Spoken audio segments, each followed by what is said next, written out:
วิธีเฮ็ดขั่วผักรวมเริ่มต้นกันที่การเปิดเตาไฟฟ้าเลือกฟังก์ชันขั่วผัด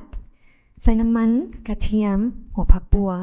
คนจนมีกลิ่นหอมแล้วใส่แครอทที่ซอยไว้ต่อด้วยหมักชั่วบรอกโคลีคนให้เข้ากันดี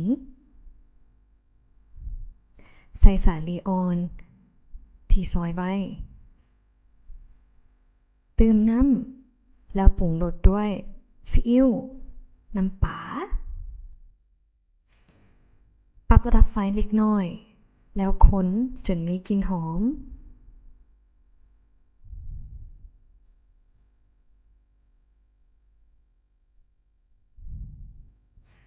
ใส่เห็ดที่ซอยไว้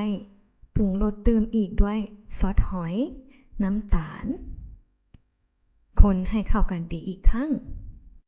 ก่อนที่จะห้อยไฟลงแล้วปิดฝาหม้อไว้ประมาณ2-3 นาทีเมื่อผักเริ่มสุกแล้วให้พลิกด้านของผักแล้วปิดฝาหม้อไว้เติมอีกปิดท้ายด้วยการเติมพริกไทยคนให้ทั่วปรับระดับไฟลง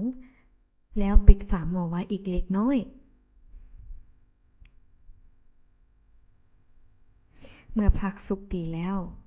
ท่านสามารถปิดเตาและสามารถตักขั่วผักรวมร้อนๆด้วยเตาไฟฟ้าอินดักชัน